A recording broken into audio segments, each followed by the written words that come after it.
जनवरी में जान हम जननी ना, आ फरवरी में फुर्सत रहे ना। हो जनवरी में जान हम जननी ना, आ फरवरी में फुर्सत रहे ना। मार्च अप्रैल तनका भइल फील, मई के अंदर में दिल दे हम राजा तोहके दिसंबर में, दिल दे हम राजा लीह दिसंबर में। जून में सुने कहानी रही, काहे से जुलाई में जुदाई रही।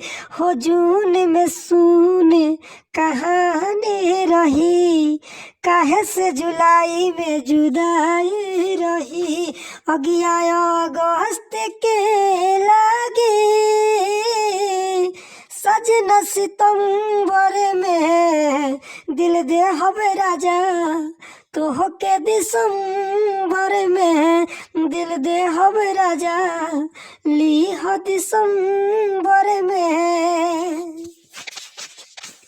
अक्टूबर में हमर अकुला गइल मन बा, नवंबर में नंबर लागल तोहर धन बा।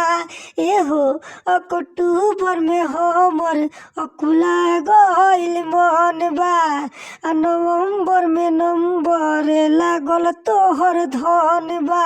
मिलन हो के रही अब तो